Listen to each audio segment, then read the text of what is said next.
Hello and welcome to a very special How I Paint Things. Now it has been a while since I've painted any Tyranids for the channel, and wouldn't you know it, but there was some big release, some big box or something came out recently. So there's a pretty good chance some of you are looking at Leviathan, Hive Fleet Leviathan, and wanting to have a crack at it, and something nice and simple here was what I wanted to achieve. So 10 paints, and now that doesn't include the ones on the base, but yep, 10 paints is all this takes.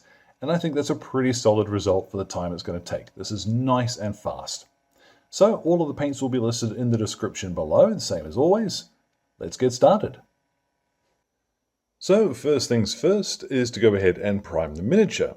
Now most guides are going to suggest using Wraithbone, but instead here I've used White Scar.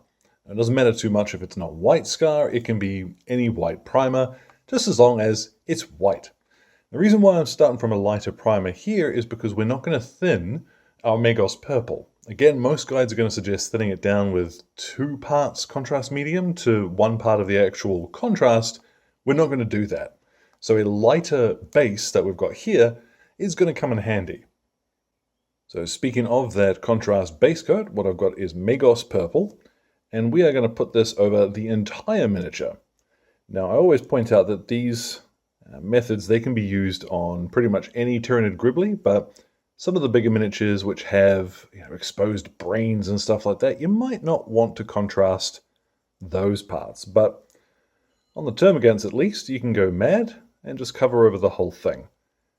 It's important that you do spend a little bit of time making sure that you get this into all the little nooks and crevices, because if you don't, the white is going to absolutely glow through. We aren't going to shade this with anything else later. Now I've given that about 20 minutes to dry in the sun. It is important that this is thoroughly dry, because what we're going to do next is to overbrush on this miniature. Now about halfway through applying that contrast, I actually switched to a flat, quite stiff bristled brush, and I found it much easier to really just jam it into all of the recesses, so experiment with what works for you. I did find this easier than using the shade brush.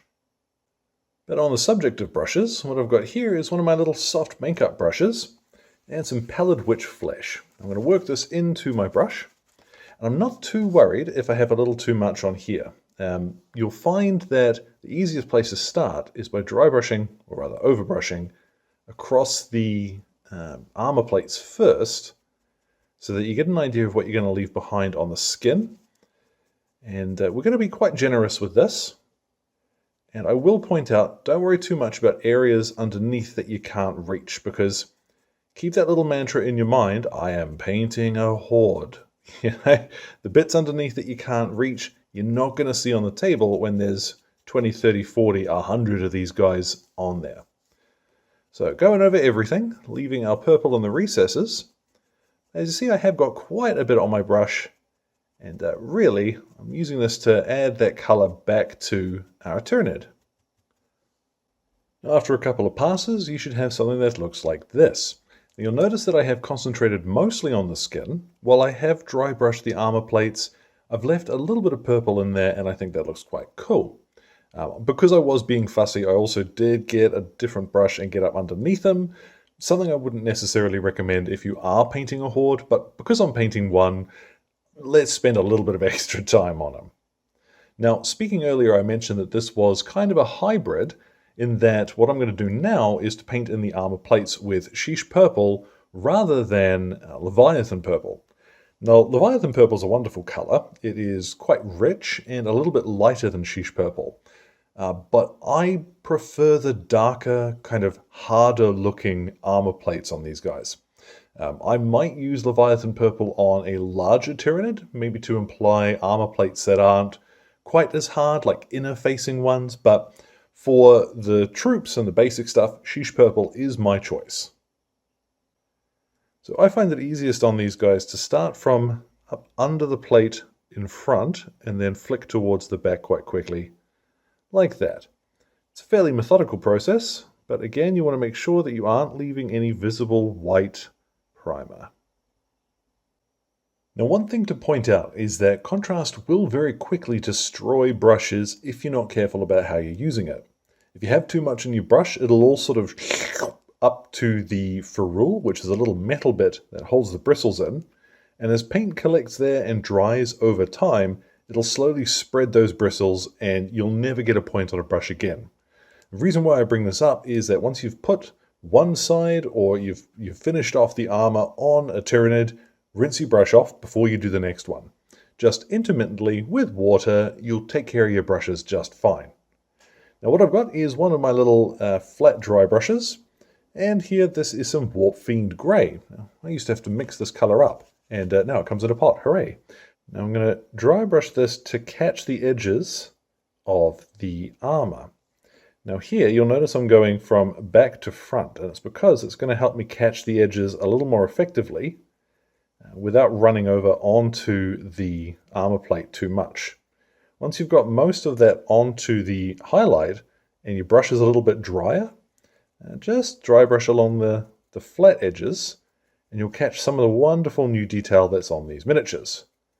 So, over all of the purple, as best you can, and now we're cooking. I really like how that turns out myself. What we'll do now is turn back to a medium layer brush, and I have here some Reikland Fleshshade. Hopefully you can't hear that bird squawking away out there. What we're going to apply this to is the meaty parts of the gun, and yeah, this is gross. I hate this part. They're so yuck. But yeah, a quick blast of Reikland Fleshshade. You don't have to highlight this or do anything complex. It will be suitably yucky in seconds. Yum, yum, yum. What I've got now is some Imperial Fist. Although any yellow will work here, I'm just going to dot in the eye on the gun, because they're so nice. Then we'll finish off his gun with some Black Templar. Now I'm using this rather than Black Legion, because Black Templar doesn't cover quite as opaque. So what you'll get once this dries is a very natural shading finish that you won't have to highlight or dry brush. And if you are feeling particularly saucy, you can get a little bit of this and paint in a strip for the eye. Now for some of the claws and hooves and stuff, I've got here, this is Flesh Tearers Red. Now this again, I think the new style has them with black, but I prefer the red. I think it looks cooler. So away you go. And don't forget, there are so many little dealy stabby bits on these guys, even on his gun, and I'm also going to paint his tongue in with this too. And at this point, we're really just finding things to do. You can skip these two stages if you fancy, but they don't take very long at all, so I would say they're worth it. I have Carroburg Crimson. What I'm going to do is just dot in these little, I don't know, what would you call them? These little ribbed sections on his gun and his body. Just a bit of Carroburg Crimson into these, adds a bit of interest to them. And then at last you'll see I've finally kicked out my palette for this, and I have some White Scar. Now what I'm going to do is paint in his teeth with this. If you wanted to, you could also just use Pallid Witch Flesh here to tidy these up. But White Scar is going to stand out a little bit more. When I did the test piece, I used the Pallid Witch Flesh. It wasn't quite enough for me. So what I'm going to do once I've finished with this, and it won't take you very long as you see, go ahead and hit him with a varnish. Now I'm going to use a brush-on varnish that I like. It's Instar's Varnish Plus. And then I'm going to go ahead and base him and make that nice and simple. The recipe for that one will be in the description. So let's get a look at our awful little Gribbly here once he is all finished. So there at last, our Termagant is complete. And to give you some idea of how quick this method actually is, I have finished recording today about an hour and a half of my usual schedule. So yeah, I'm not boasting, this is way quick. As well, the method itself is really easily adapted to almost any of the other Hive fleets. All you got to do is change the colors that you're using. Though if you do want to see me do some other Hive fleets, pop them in the comments. I know likes of Kraken and Jormungandr are always pretty popular, but yeah, if you're keen on anything specific, let me know. So as always, thank you very much to Exit23 Games for the light and sound equipment, as well as all of my wonderful patrons who are keeping me ticking in paints and glue, including all of my gorgeous producers who are showing up on screen now. You folks are the ones who keep me able to do this. Any questions or anything, feel free to drop them in the old comment box below. My Twitter and Instagram are both linked down there too. So, thank you very much for your time, one and all, and you all enjoy the rest of your day.